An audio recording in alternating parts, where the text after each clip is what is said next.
Okay, I'm rolling. Me too.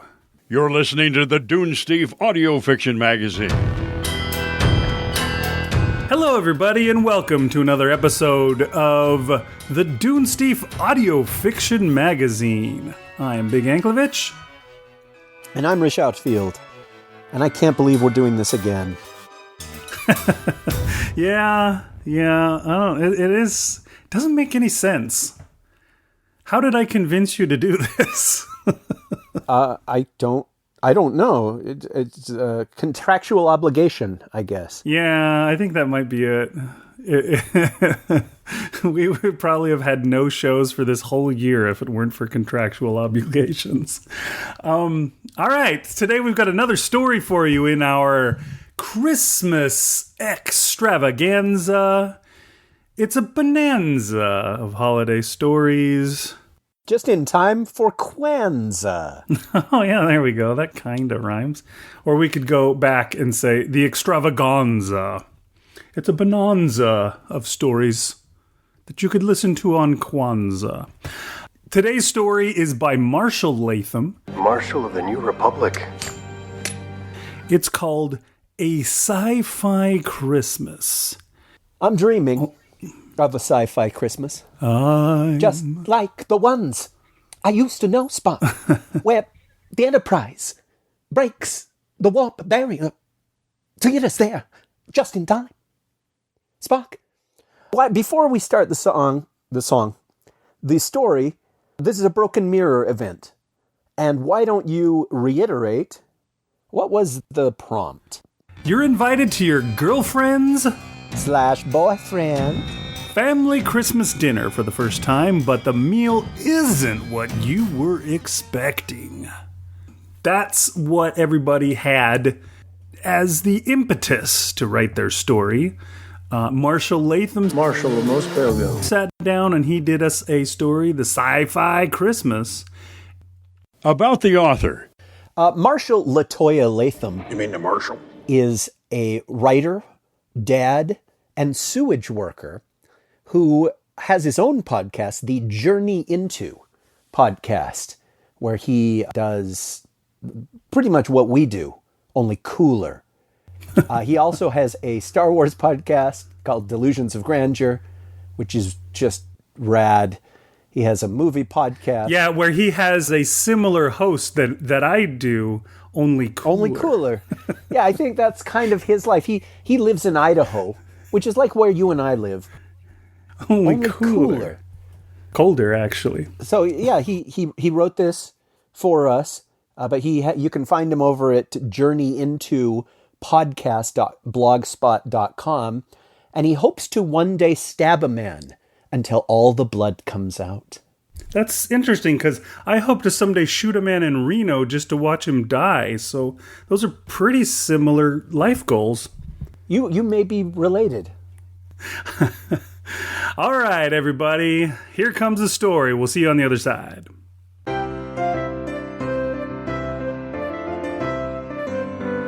A Sci-Fi Christmas by Marshal Latham.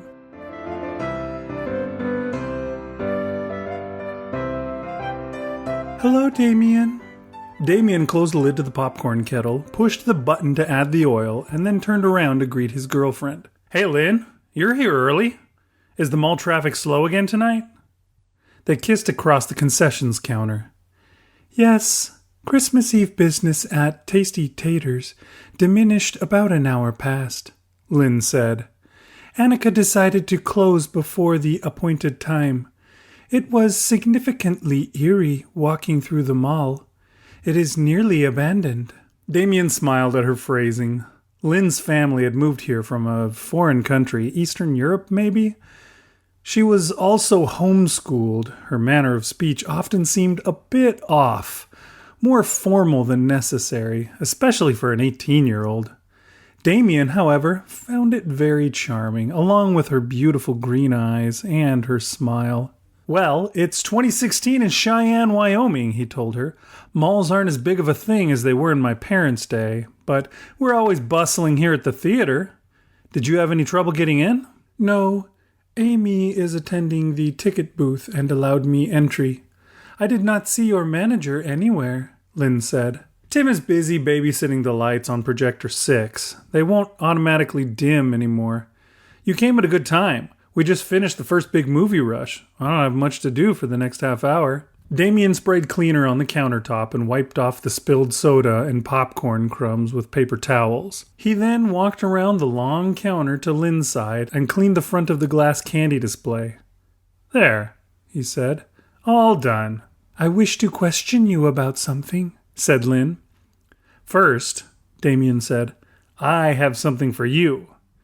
He presented her with a box of Sour Patch Kids candy.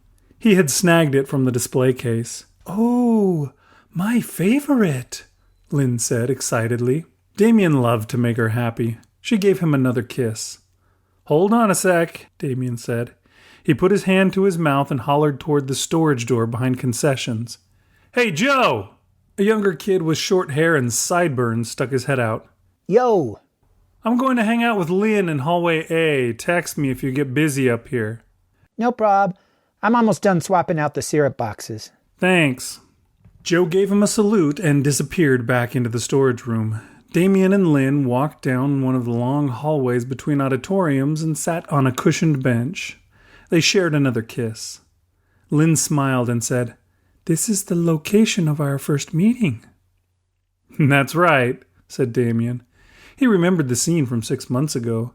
Damien had been staging for cleanup before one of the movies got out when he saw a very cute girl crying in the hallway. He went over to see if she needed help. Upon discovering that she had walked out of the movie Independence Day Resurgence, he had joked, I know, it's a tired, unoriginal rework of the first movie, without even Will Smith to keep it interesting, but it's not worth crying over. No, Lynn had said through her tears. The depictions are mean-spirited and bloodthirsty. No one seeks understanding or peace. I think you're taking it too seriously, he had said. It's just a stupid, action-y sci-fi flick with all kinds of explosions. What else do you expect from Emmerich? He's not as bad as Bay, but... Lynn had grabbed his arm. What is this you say? Sci-fi? She looked into Damien's eyes with an earnest curiosity, like he had said something profound. Sci-fi. Short for science fiction? Star Wars, Star Trek, Kim Kardashian. Again, she stared at him wonderingly, missing his joke entirely. Science fiction, she repeated slowly as if committing it to memory. You know this science fiction? Damien had chuckled. Are you kidding? Yeah, I know a lot of science fiction. It's kind of my thing. Can you show me? Lynn had said. Then she pointed to the auditorium she had come from. But not like that. Sure, I can show you. My name's Damien Fusco. I am Lynn Tanner. That had been the odd beginning of Damien and Lynn's relationship. At first, Damien had a mild suspicion he was being pranked. Geeky things like superhero movies were more mainstream now, but Damien still thought an attractive girl like Lynn was way out of his league. However, she came back the next day, and Damien gave her a couple of DVDs to watch. He had really struggled with how to introduce somebody to science fiction. He'd never done it before. Should he start with some television classics like Twilight Zone or the original Star Trek? No, movies would be easier. Maybe he should start with old movies like The Day the Earth Stood Still, The Blob, or The Fly. War of the Worlds was probably too much like Independence Day Resurgence. He even considered going back to the silent movies like Metropolis or Georges Méliès, Le Voyage dans la Lune. But this wasn't a classroom. He wanted to capture the wonder and awe of it. He wanted it to reach Lynn's heart and soul. What would she respond to most? In the end, he decided to stick with Spielberg and gave her Close Encounters of the Third Kind and E.T., the extraterrestrial. Damien had made the right choice. Lynn had returned the next day, thanking him effusively. She giggled with joy when talking about the epic music collaboration with the aliens at the end of Close Encounters, and cried when she talked about Elliot's parting with E.T. Lynn wanted more, but Damien wasn't prepared with a new installment for her. He had decided to make his play. "You can keep those for a while," he said. "Watch them again if you like. But I'm off on Thursday. Would you like to come over to my house and watch some movies?" Lynn smiled. "Yes, Damien. I would like that very much." Since then, they had spent countless hours together, mostly watching sci-fi movies, but also talking, laughing, eating, and getting to know each other. Well, Damien did most of the sharing. Lynn was more subdued and even uncomfortable at times talking about herself. Lynn had also avoided talking about her parents, and she never wanted for her and Damien to go to her house. However, Lynn got along fantastically with Damien's parents and thrilled to listen to Damien talk about almost anything. Again, Damien sometimes wondered if this was some kind of a practical joke. However, Lynn seemed genuine, and Damien liked being with her. "So, what did you want to ask me about?" Damien asked Lynn in the theater hallway. "Yes, thank you," said Lynn. "My mother and father and I would like to invite you to join us for our Christmas meal tomorrow evening." "Oh," said Damien, surprised. Damien had assumed either Lynn was embarrassed by her parents or she was keeping her relationship with Damien a secret. Either way, to be invited now, all of a sudden, made him very nervous. "Damien?" "Yeah, sorry. Well, I'm scheduled to work tomorrow night, but I can probably switch with Joe or Gina. They said something about no Christmas plans. My family is having a big brunch thing in the morning, which you are totally welcome to come to. So, yeah, I think I can make it to your place for dinner." "My mother and father will be so happy." "They will?" "Oh, yes. I have told them all about you and the things we have done together." "All of the things?" "Of course." Damien was glad they had done little more than make out. Was even that too much for Lynn's parents? Apparently not, if they were inviting him to dinner. Or maybe this was more of an evaluation. They were interrupted by a shining flashlight. "Hello, Damien. Hello, Miss Tanner. How are we doing tonight?" It was Tim, the manager. He was a short, middle-aged man, mostly bald, who wore glasses and a goatee. "Here again for another movie? Arrival, perhaps?" "Yes," said Lynn. "I am going to see Arrival." "Why am I not surprised?" Tim said, sighing. "Well, it started 25 minutes ago. You better get in there. Mr. Fusco, I hope you remember I needed an inventory on the soda cups tonight." "Yes," Damien said. "I already have the giant cups done." "Let's move on to the other, shall we?" Tim said. He was actually a pretty nice guy, but he couldn't encourage employees wasting time with their friends. "I'll get right on that," Damien said. He squeezed Lynn's hand as she left, headed for Auditorium 4. "I'll text you, but I know I can get tomorrow off," he told her. "I am glad," she said. "Goodbye, Damien."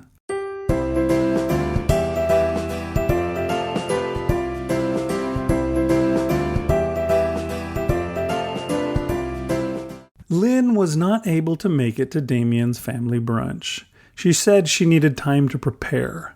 As Damien drove to Lynn's house on Christmas night, he wondered what he was going to say to her parents. Hopefully they were talkers, and Damien wouldn't have to do much more than listen and smile and eat. Hopefully they spoke fluent English, and he would understand what they were saying. Hopefully they liked movies as much as their daughter, and he could dazzle them with his trivial knowledge. Lynn hadn't said much about the plans for the night other than dinner. Should he have brought some DVDs with him to share with the family? Did they have Netflix? Did they share Lynn's taste in movies? Damien had no idea. He should have texted Lynn these questions earlier. Actually, despite his initial success, Damien wasn't always good at guessing which movies Lynn would or wouldn't like. Superhero movies were a bust, with the exception of the Star-Lord Gamora relationship in the Guardians of the Galaxy films. He also struck out with time travel movies like Back to the Future and 12 Monkeys, harder sci-fi like 2001: A Space Odyssey and Gravity, and dystopian films such as RoboCop and Blade Runner.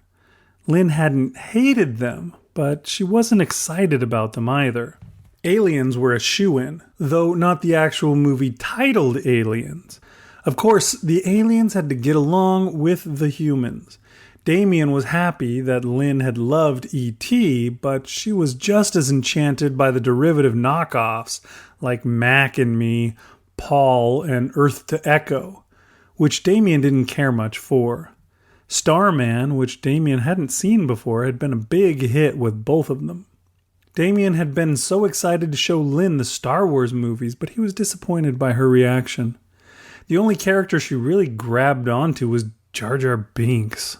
She said she enjoyed his attempts to assimilate with the general populace. Lightsabers, space battles, and the Force just didn't do it for her.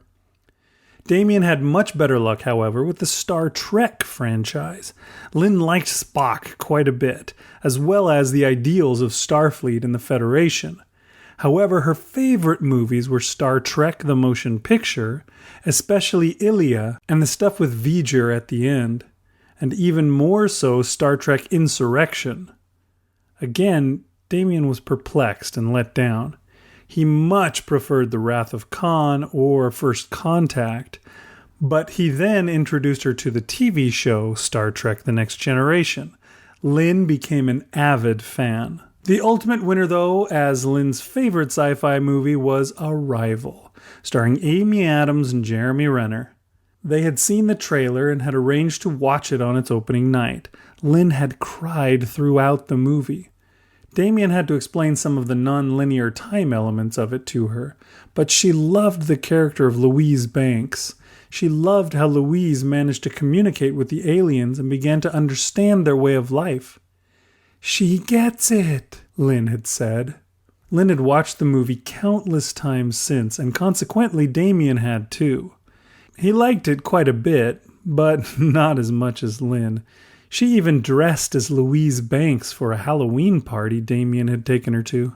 Damien wore a matching half-on, half-off orange hazmat suit and went as Ian Donnelly, Renner's character. Not many people at the party got the reference, but Damien and Lynn had enjoyed their inside joke. Damien pulled up to Lynn's house. It was a modest little house in a lower middle-class neighborhood. Christmas lights, strung along the house and over some bushes, shone against the fading twilight. The day's snow had covered the yard, but there was a narrow walkway that had been shoveled. And there was a large inflatable spider on the front lawn with more holiday lights haphazardly placed on it. Damien thought that was an interesting way to try to Christmas up a Halloween decoration. He spotted an electric menorah in the front window. One or both of Lynn's parents must be Jewish. But Damien also noticed that all of its lights were lit. Joe, who was covering for him at the theater tonight, was also Jewish. Joe had told Damien that this year, Christmas Day, was only the second day of Hanukkah. By Damien's limited understanding, only 2 lights on the menorah should be lit. Damien crunched along the snow of the walkway and up the small porch stairs. He knocked on the screen door. Now was the moment of truth. Time to meet the parents of the coolest girl he'd ever known. Lynn opened the door and gave him a hug. "Welcome, Damien. Please come into our home." Damien walked into the house to find Lynn's parents standing in a small entryway, waiting to greet him. There was barely enough room for the 4 of them. Damien was trapped unless he ran back out the door. "Hello, Mr. and Mrs. Tanner. Thank you for inviting me over for Christmas dinner." He reached out his hand to Mr. Tanner. Mr. Tanner shook it, but not as firmly as Damien had expected. Lynn's dad was taller than him by about a foot or so. Damien had imagined a firm, dour fellow, but the man had a softer, congenial way about him. He wore wire-rimmed glasses and had a receding hairline. Hello there, Damien. He said softly. Welcome. Please call me Willie. We have heard so much about you. Damien wanted to say the same, but he hadn't heard much about them. So he remained silent and smiled. Willie? He thought to himself. Why had he been so intimidated at the prospect of meeting this man? Lynn's mom came in for a hug. "And I'm Kate," she said. Her embrace was very strong, and she held it uncomfortably long. "Oh, yes, Damien, we are so glad to meet you." As she pulled away, Damien thought he saw a tear in her eye. Kate seemed considerably younger than Willie. She had short red hair and wore an oversized salmon-colored sweater. Damien was almost ashamed at the images that he had built up in his mind. He'd envisioned Mrs. Tanner to be a frowning, humorless old woman. In reality, she was downright homey. And kinda hot. Must be where Lynn gets her looks, he thought. "Shall we move into the living room?" Lynn called from behind Damien. Yes, please, said Mr. Tanner as he backed up and turned into the living room. "Well, you boys rest a minute," said Mrs. Tanner. "I need to go check on dinner. Lynn, I could use your help." Damien noted that Lynn's parents seemed to be able to speak English much more casually than Lynn. "Yes, Mother," said Lynn. As she walked by, she squeezed Damien's hands and gave him a wide-eyed, half-excited, half-nervous look. Then she disappeared down the hallway to the kitchen. Damien entered the living room. He noticed the large Christmas tree on the wall opposite the window. It was covered in a kaleidoscope of decorations. There were multiple styles of lights, and the tree was draped in red garland, silver tinsel, and strands of popcorn. Large blue bows and small golden bells were tied to several of the branches. Missing, however, were any type of hanging ornaments, no ceramic balls or icicles or handmade crafts. Then, perched at the top of the tree was a large glowing conch shell in place of a star or angel. Damien had never seen anything like it. "Nice tree," he said. Thank you, said Mr. Tanner. So, Damien, what do you do to stay busy in your life? "Oh, mostly just working at the theater and making videos for YouTube." YouTube? Mr. Tanner had pronounced it strangely, but seemed to contemplate it with seriousness. Is this some kind of school? Damien couldn't help but laugh a bit. "No, sir, it's..." Please call me Willie. "Okay, Willie," said Damien, though it felt cringy.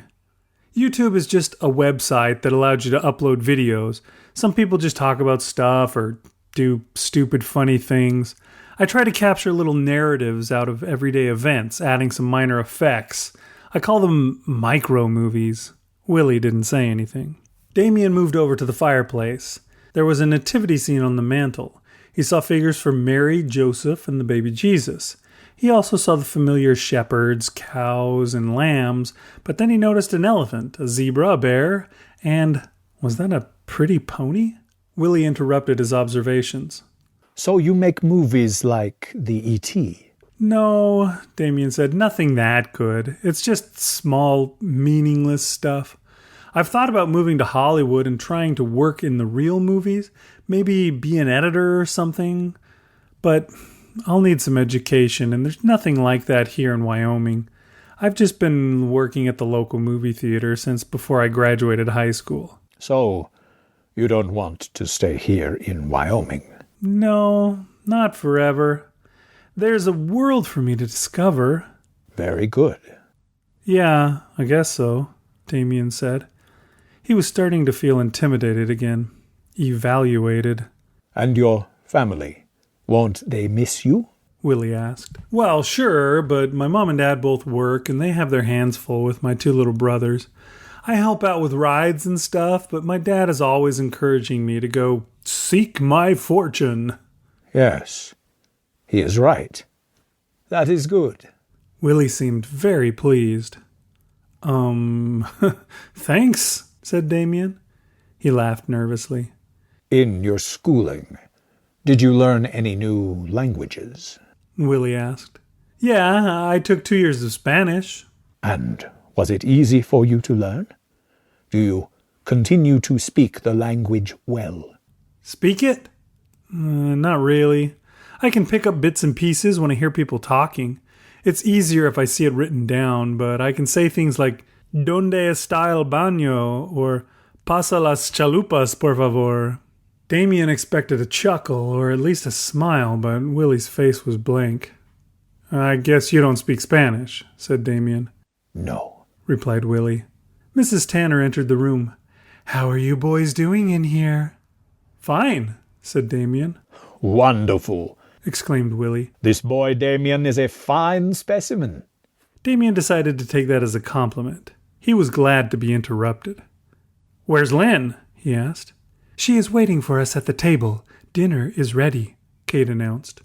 They all made their way to the dining room. Lynn was already sitting at the table, as advertised. She patted the seat next to her. Damien sat, as did Willie and Kate.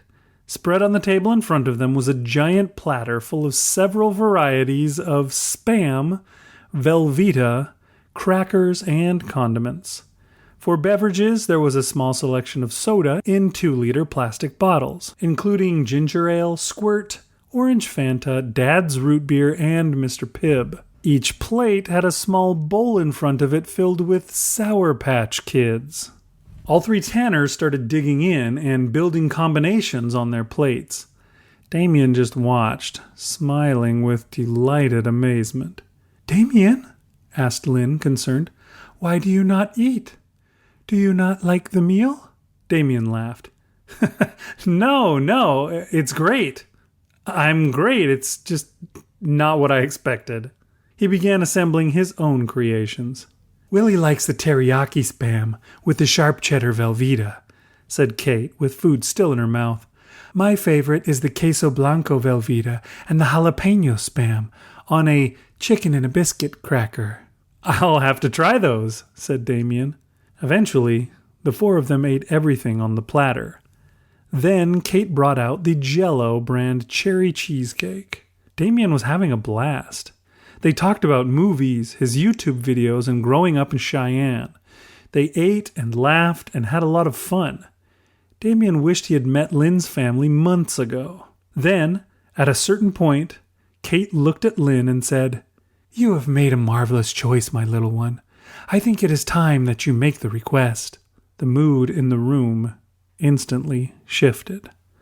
Lynn sat up straight in her chair. Willie stopped clearing the table. All eyes were on Damien. Damien couldn't take the silence. What request?" he asked. Now Lynn's parents focused on her. Damien's girlfriend looked at him and cleared her throat. "If you could see your whole life from start to finish, would you change things?" Damien gave a short laugh. He recognized the line from Arrival. "Maybe I'd say what I felt more often," he recited from the movie. "But I don't know. I've had my head tilted up to the stars for as long as I can remember. You know what surprised me the most? It wasn't meeting them. It was meeting you." Lynn made a sharp intake of breath. Damien thought she was laughing, too, but then realized it was more of a sob. Her eyes were glistening. "Lynn, are you all right?" he asked. "Yes," she said. "I just need to explain a few facts that you do not expect. I am concerned with how you will react." "Okay. Then just lay it on me." Damien wasn't sure what she could be so worried about. "Damien," Lynn started, "you may have noticed a few abnormalities about our holiday celebration." "Sure, but—" "We do not celebrate Christmas." Damien relaxed and said, "That's okay. I saw the menorah in the window. I don't care if you are Jewish. I'm not very religious, and even—" "We are not Jewish," Lynn stated. Damien looked at Willie and Kate. They nodded their heads in agreement. "The honest truth is we are not from this world." "Not from this world?" Damien repeated slowly, trying to see where this was going. "That is correct," Lynn said. "We are from a different world, a different, there is not a good word, a different type of place." Damien's heart sank. He couldn't believe he had fallen for it. His first instinct was right. This was all a prank, an elaborate ruse, a long con. He was devastated. "I wanted it to be real," he muttered. "That somebody like you would be interested in me. It felt nice. I enjoyed our time together, even if it was all an illusion." Damien stood and turned to leave, his eyes now glistening as well. Everyone stood with him. Willie and Kate looked at him intently, like they wanted to speak, yet they remained silent. "Damien, wait!" Lynn called, running over to him and grabbing both of his hands. "I am not deceiving you. I also enjoy our time together. You are my Imzadi. I want to be with you always and take you to my home, my true home.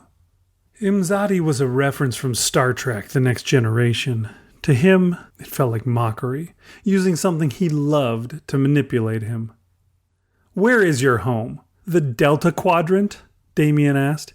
He regretted the anger in his voice, but he also sensed a bit of desperation, like he was still holding out hope. He resented that even more. You don't understand. I have to show you. It is for this purpose I have come. I have chosen you. Will you choose me? You're right, Lynn. I don't understand. What are you asking me to do? Am I supposed to believe you're really an alien? Isn't that a bit too convenient? Lynn looked to her parents, who said nothing. I am asking you to trust me and to come with me, Lynn said. Then she straightened up and folded her arms. Her voice became more sure and commanding. I cannot provide any more explanations or assurances. What is your choice? Damien's mind was spinning. This felt unreal. Wasn't it too much of a coincidence that Lynn showed up in his life and took a peculiar interest in something Damien is passionate about? Then she just happens to be an alien? Did they think he would just believe anything because he was a geek? However, thinking about their interactions through a different lens, an extraterrestrial lens, her movie preferences made more sense. Of course she wouldn't like it when humans and aliens were trying to kill each other. Of course she was sympathetic to the aliens and enjoyed their successful integration. Of course Arrival, a movie about communicating and understanding an alien language and culture, was her favorite. Lynn had called him Imzadi, which meant beloved, a title that Deanna Troi, a Star Trek alien, had assigned to William Riker, a human. It implied a much stronger bond than simply girlfriend-boyfriend. Lynn was Damien's first romantic relationship. Damien was new to all of this, which made him feel particularly vulnerable. On the other hand, what did he have to lose? His pride, his self-respect, his heart? If there was any possibility this was real, wasn't it worth the risk? Damien made his choice, and he knew just how to respond. Paraphrasing a line from Arrival, he said, "Despite not knowing the journey or where it leads, I embrace it, and I welcome every moment of it." Lynn started crying again, but now through her beautiful smile. Damien picked her up and gave her a kiss.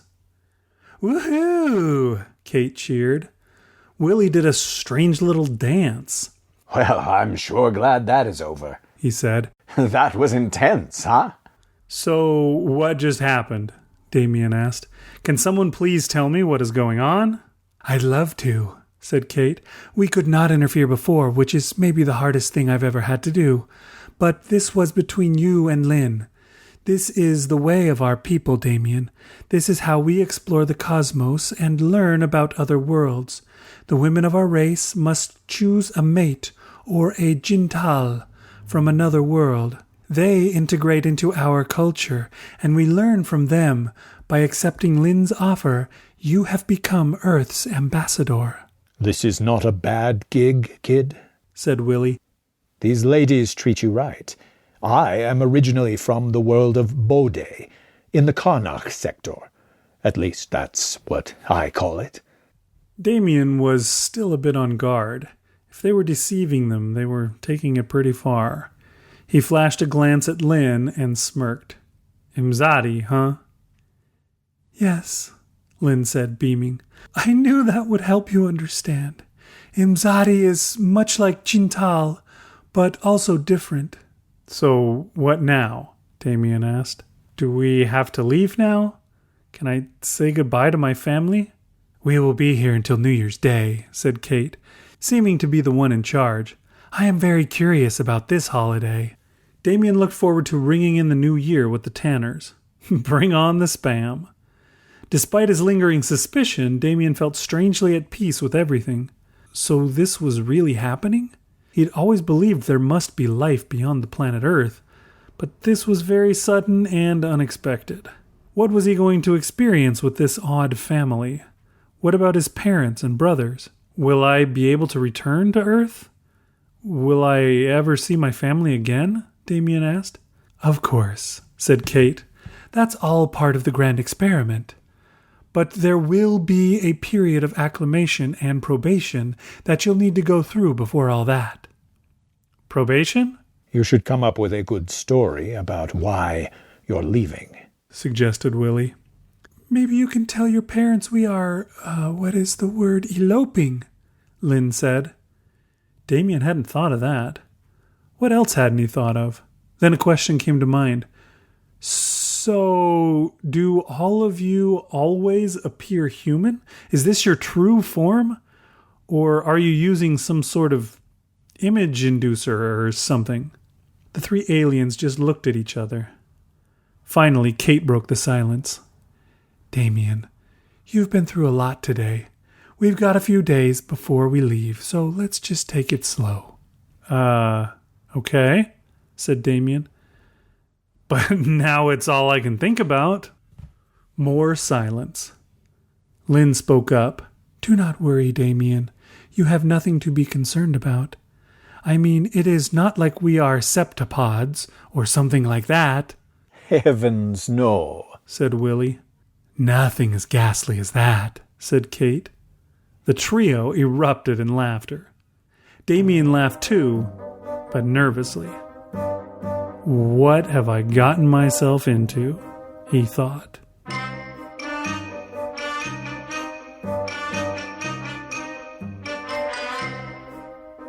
Author's note.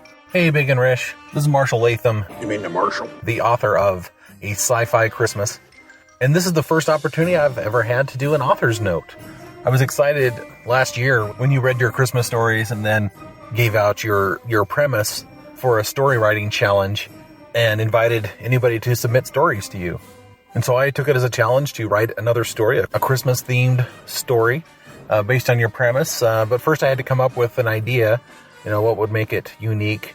And I'd always had this thought of, if aliens were on the Earth, what would they think of our movies? What would they think of the depiction of our science fiction movies? And would they understand? What if they misunderstood it and thought it was history instead of just entertainment? And that might have even been done before in a Twilight Zone type show or something like that, but I couldn't think of anything. So I thought, okay, what would it be like? And then I had to come up with the characters and kind of build the story around it. And when I started thinking about movies and stuff, I remembered the time that I worked in a theater when I was going to college.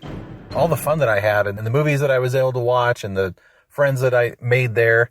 And so I thought I'd base the main character on one of the guys that I worked with named Damien. And then, of course, all the supporting theater coworkers and managers and stuff were all named and based on people that I worked with.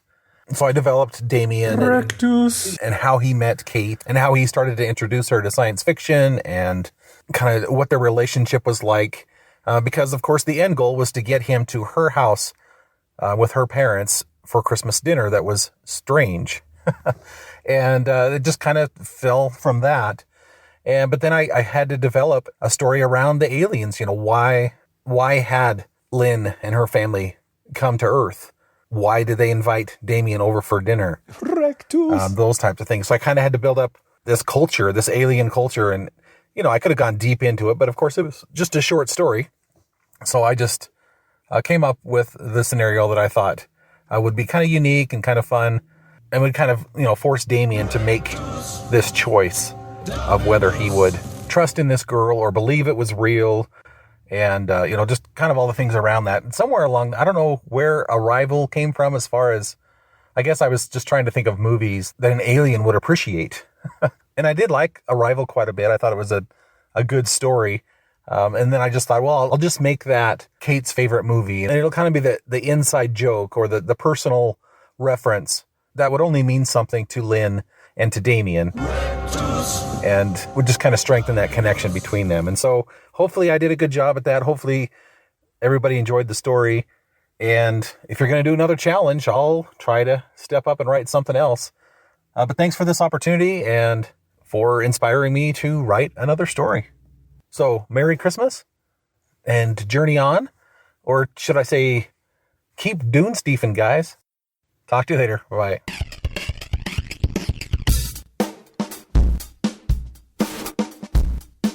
All right, everybody, welcome back. I hope you enjoyed the story. It turns out that we are septipods, so things are about to get ugly. Or beautiful, if you're into those kind of things. Tentacles. Which we know you are, judging from your search history. So what'd you think of this story, Rish? I gotta guess that you enjoyed this story because it goes into so many movies, and you're such a big movie guy.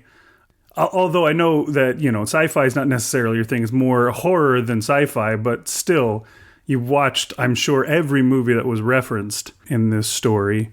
I remember watching Arrival sitting next to you back when that came out. When was that? 2016 or 15? Yeah, somewhere around there. 12, 11, 10, 9, 8. Lift off. So how did you enjoy that? Well, boy, you really put me on the spot here. I didn't ever work at a movie theater, but I nearly did. I got hired to work at a theater, and I got another job offer before I could start. And so I always thought that would be fun. But a friend of ours, a mutual friend of ours, worked at a movie theater, and I think he got us into something for free one time. And he's like, yeah, I see everything. I see it like the night before it comes out. Yeah, I'm into movies, and I like the main character. The main character is super relatable. He's down to earth. He's not unlikable. Even though he is the Antichrist? See, now that's the thing, because about a year ago, I sent Marshal some lines for his show, and in the email attachment, I said, "It's all for you, Damien." And then I sent it to him, and he said, "Oh, you must have read my story." And I didn't get that until the summer when I finally did read his story, and the main character was Damien. Damien! I've never known somebody named Damien. Damien! I love saying the name because there's an audio drop that I keep putting in, thanks to you. But have you known Damiens? Rectus Dominus? I don't think I've ever known a Damien. I've known Damons, and I've, summoned many demons, but I don't think I've ever known a Damien. Yeah, it's a little lesser known, or a lesser used version, I guess, of that name. Yeah, see, I think that The Omen probably ruined that name for an entire generation. And my mom has told me that Damien was one of the names on her list for possible, baby names. She didn't go with it. It didn't have anything to do with the movie. But when the movie came out, she was reminded of that and thought, oh, if I had named him Damien, that might be problematic. Because I think my mom was under the impression that The Omen was based on a true story. But yeah, I'm sorry, dude, I don't know what you're asking here. What did you think of the story? I enjoyed it. I liked the characters that, I liked the story of their getting together by way of the movies and the character's search for something that would please her, where she wanted more aliens, but not like that. She wanted the happy alien story. I like what he said in his author's note, where he's talking about, what would aliens think if they came to Earth? What's the movie? Contact, right? The aliens or whoever it was out there, they receive a television signal. They had intercepted our signals. Yeah. Yes. They get something that was broadcast out on television, and it was, a shot of Hitler, and everybody's like, oh my gosh, it's Hitler. Why would these aliens come? They probably want to destroy all the Jews. But that was just the first ever TV signal, was from the Olympics. It would be likely that aliens will have seen our signals for a long time before they ever arrive. You know what I mean? They could sit and watch our TV and know all about us. And what would they think? if they were seeing our movies, they'd be like, oh my gosh, this one's about aliens coming to their planet. Oh, and they killed them all. Oh, snap. Maybe we shouldn't go out there because I don't know that they're going to like us if we show up. See, I would rather they watch Independence Day than like Catching Up with the Kardashians or the Jersey Shore, stuff like that. The Real Housewives of Salt Lake City, that kind of stuff. Yeah. Because, at least Independence Day, they're like, well, these people believe in something and they team up together. They're able to unite for a common cause, and they don't like people that are different. Yeah, I really enjoyed that part as he, cast about trying to find the movies that she would like, and he would find some things that, the fact that Jar Jar Binks was her favorite character from Star Wars. Just all that kind of stuff is always fun because, I'm not as big of a movie guy as you, but I also hold a film degree, and it has served me so well. But yeah, I did really like that bit with Marshal's story. You were telling me that one of the things that got under your skin about this story is that it has what you like to call Ian syndrome, which is a mutual friend of ours who would always say, your story ended exactly where I wanted it to start. Because, this story leads up to this big choice. The choice is made, and now he's embarking on a whole new life, which really seems like it should be the rest of the book. Yeah, the inciting incident of the story. This average dude is now suddenly thrust into the role of ambassador to the stars. And he's going off, and now we're going to see what the alien worlds are like, and he's going to do his thing, and he's going to have to learn to speak Vulcan, etc., etc. But instead, that's not this story. This story, I guess, is about the couple getting together. That old holiday magic. Well, yeah, it's building to the revelation of what his girlfriend is, who his girlfriend is. But I feel like it totally could work as the first chapter in a novel or the first part of a much bigger story, because we don't find out what she looks like. We don't find out if they're all human or humanoid, what he's going to find out there, if there are other people like him that have been chosen, if he's going to be the only one, how long this journey is going to take and what it entails. And all of that stuff is fascinating. Potentially fascinating, I guess I should say. Yeah. I think it definitely is something that Marshall could, I don't know if he's thought about it since last year when he wrote this story, but it's definitely something that he could, flex his creative muscles and keep going with. You were telling me that that's something that, you never used to do, and Ian used to say that about your stories. Be like, oh, this story ends right where I want it to start. And you'd be like, F you, Ian. Give me a double bird right now. I'm sick of you saying that. But now that's something that you do sometimes, right? Is expand those stories. Sure.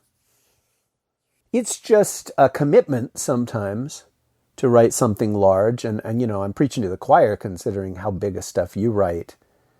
But you know what I mean? There are short ideas and then there are big ideas. And sometimes it's intimidating to even think about, oh, shoot, I don't know that that's even a novel. That's like a series of novels. Ooh, do I even want to start that? And I don't know if that's what is in Marshall's head, but it is now. It is always intimidating to do something like that. There was something I was reading or listening to or watching or something the other day where they were talking about writing. Writers, they come up with an idea and they can often be too intimidated to try and write it. They're like, oh, that's a great idea, and I'm not a good enough writer to do it. Okay, yeah. That is, I thought I've had a million times about the various ideas that I've had for stories over my life. And it wasn't until this year that I was really able to get beyond that. And maybe I wasn't the writer to write the stories that I wrote. Maybe some other writer could have done a way better job, and probably. But, you know, I was finally able to get beyond that and just be like, well, nobody else is gonna write it. So might as well it's got to be me or nobody. You know, one of the things that I used to tell myself is I just need to be a better writer before I try and write that story. So I've got to write other stuff till I'm good enough for that one. You know, that was one of the things that I thought about The Gauntlet, which is a book that I wrote this year. The idea is for it to be a series of books. I would just be like, oh, geez, no. Like, what if the first one sucks? Then the whole series is dead. Wouldn't do me any good to write the rest of them. If the first one was terrible, nobody's going to want the second or third or whatever. But yeah, I just had to get over that. You know, I had to overcome that and give it a shot. And I don't know if that scares Marshall to think about that. I know that he's in a similar headspace or whatever that we were in. We wrote sometimes, but, you know, I think he's more in the headspace that I was in, because you kind of always wrote. Your biggest weakness was always you were, you know, unwilling to share them with people. My biggest weakness was that I was, you know, unwilling to, you know, bother even writing it all down. Yeah, I think Marshall might be in a similar headspace that I was in before I got to the 2019 to 2020 exercise of writing 300,000 words. And yeah, it really changed. So, Marshall, let me suggest you write 300,000 words.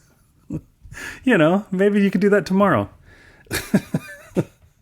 If you can get yourself into that mindset and make yourself do it long enough. Speaking of which, you just hit 300 days in a row, like 2 or 3 days ago, right? I did. Yeah. 300 days in a row, which is a lot. And you also have been writing, right? The 300 days in a row was looking at porn and... Why? Are we still talking about this? I guess so. Yeah, but I don't know that we've talked that much about this on this show. I mean, everything has been about Christmas. But yeah, you and I just did the daily writing thing. You started before I did. And I started on the 1st of February and have written every single day since the 1st of February. And keep saying, okay, now I'm going to be done. Now I'm done. And then I don't stop, because once I stop, it's over. And I like the idea that I could stop tomorrow if I wanted to. I sound like a junkie, don't I? I could stop tomorrow if I wanted to. But for today, I'm going to write. So I don't know what's going to happen. One of these days, I'm finally going to say I don't care. Because there have been times when it's like, oh, dude, I do not want to write anymore. Dude, it is so late, or I'm so tired, or I just don't feel like it. I'm not inspired, or, you know, worse, you're all depressed and you think, what was it all for? Why would I waste so many hours doing this when nobody cares? You've been there. Just so you know exactly what I'm talking about. I do, yeah. It's difficult, but yeah, if you just kind of have that in your head, like, well, I got to do it. Some days, it's just a slog. You're just like, ugh. You're so uninspired, and you're just typing anyways. And I would have, you know, the goal that it had to be 1,000 words every day as well. Yeah. That can be even... You know, that can be really tough, because it's just like, you know, I don't have 1,000 words to say today, but I got to keep going anyways. You know, I've heard real authors say that you can't tell the difference. You know, there are days when you feel like utter crap, and, you know, getting 250 words out is like pulling a tooth for each word. And then there's other days where you're just like in the zone and you're flying, but when you read the book, you generally can't tell what day was what. I mean, you can be reading a book and be like, oh, the author's really enjoying themselves with this stuff right now, I can tell. But it's really hard to notice those days where you're just like, oh, he sounds like he's not having fun writing this part here. He seems like he's struggling. I've never noticed that. I even asked that of people on Facebook, and they were saying, oh, yeah, I totally notice. But they were noticing only the parts when the authors were like really having the good days. Nobody ever said they noticed, oh yeah, you can tell this guy's really suffering as he writes this whole bit here. So when you're on day 303 and you're just like, nobody knows. What are you going to do in the new year as far as writing goes? My plan for this year, and I haven't done anything to start executing it, and I'm really irritated with myself that I have just, I've lost my mojo. But my plan is to get as much of that stuff that I wrote last year published and available for people to read if they want. Keep writing as well, but basically I need to work. I haven't worked out a exact plan, you know what I mean? Like, for 30 minutes or for whatever, I do this, and then for this, amount of words, I do that. I'm not going to do a word goal this time around because I really want to try working on doing more outlining ahead of writing my stories. I've got a story idea called The Others that I wanted to get going on for my next book, but I just haven't put the time in for it. And I can't explain why. I don't know what it is. It's probably good that you're still going at 300 some odd days in a row. Like you were saying, the second you let go, it's so easy to just let go, It's like you're hanging from a tightrope, and then you're just holding on, and then when you let go, well, you just fall and fall until you hit the bottom. I might be close to the bottom. But yeah, I've just been kind of free falling for all this time, and I need to get myself going again. But yeah, that was my plan, is writing every day, but including pre-planning, pre-pro work as part of writing. That's something that we've never included, you and I both. I always say, oh, that's not writing. It's not, That doesn't count. Productive word count or whatever, so we don't count it. But yeah, I think I'm going to count it as well and see if I can really start putting some effort into that kind of stuff. Because I don't know, I'd like to see if it improves the writing. I assume that it will. If nothing else, thinking about the story and really working on characters and all that kind of stuff's got to help. I'm afraid that the stuff that I wrote last year probably all sucks. That would be a bummer, but, I guess that happens. Doing those things and getting stuff published is my goal. I want to get as many things out there for people to get. Sadly, I should have my Christmas story collection out there already, and I don't. But I do have a Christmas story coming up later on in the extravaganza. Yeah, that's something to look forward to. We've got to quit because there's so many more of these we've got to get out before Christmas. It's a really difficult prospect. You were talking about, biting off more than you can chew as a writer, but as a podcaster, 6 Christmas episodes is really biting off more than we can chew too. So let me put this out there that if you want to encourage us to do this, if you want to reward us for doing this, we still will take donations. Is that what we call them? Now it's time to beg for donations. Will you let people know how they can donate to the podcast? Sure. Yeah, you just go to the dunesteve.com and there's buttons on the side that you can click to pick what kind of donation you want to give us.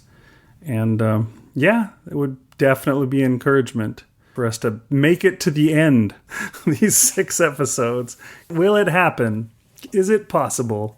We shall see. I want to thank Marshall. You mean the Marshal? For sending us this story. And you narrated the story. You produced it. You edited it. So thank you for that. And in just a few short days, we will be back with another Dune Steve Audio Fiction Magazine episode. That's right, everybody. We'll see you then. Unless the Rona gets me. Oh, unless the Rona takes us, which is always a high possibility. That's it. That's all I got. All right, everybody. Thanks for listening. We'll see you next time. I have been Rish Outfield. And I've been Big Anklevich. Nanu is the thing to say on a mork from Ork Christmas Day. That's the alien greeting. Robin Williams says when Pandauber comes. I don't remember any more of the words from that damn thing. That song. That's the island greeting that you hear to... I don't remember. Anyways, see ya. Announcer Man at your service. The Dune Steve is released under a Creative Commons Attribution, Non-Commercial, No Derivatives license. So you can give it to anyone, but you cannot change it or make money off it. Believe me, we know that from experience. Marshal Latham. Your Marshal wears Mandalorian armor.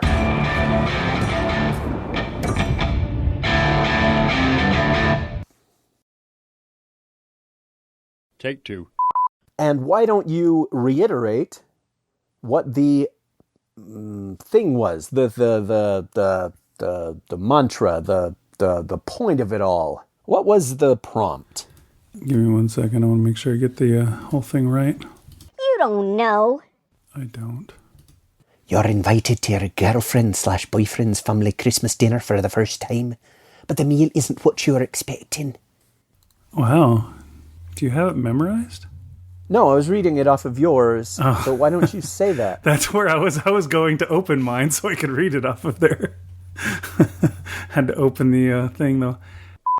Marshal Latham.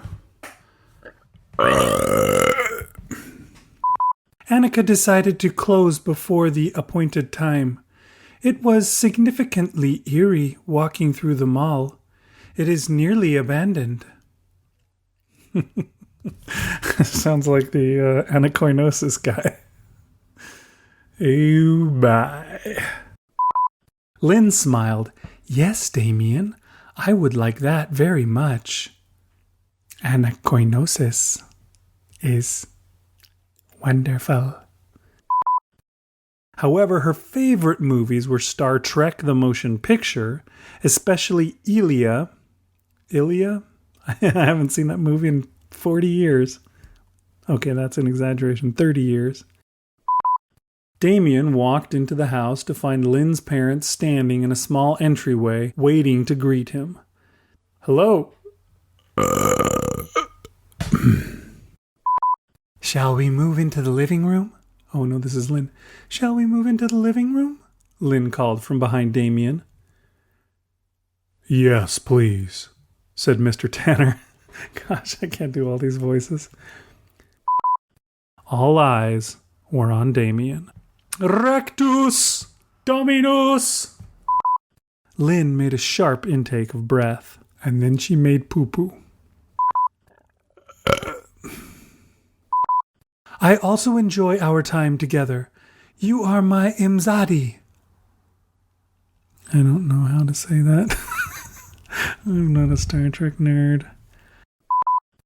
Damien laughed too, but nervously. What have I gotten myself into? He thought.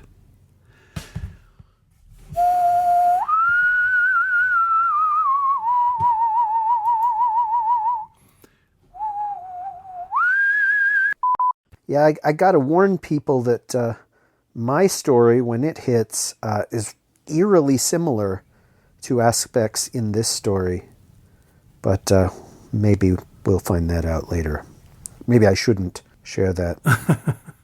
Spoiler alert. Keep Dune Steven, guys. Wow. I think my counselor said that if you Dune Steve too much, you might go blind. Doing that thing you Dune, Steve? You still recording? Just in time to get that burp. What's your name again? Damien! And where are you from, Damien? The seventh layer of hell! Oh, that's exciting. My mother was from Alabama. I pressed the button.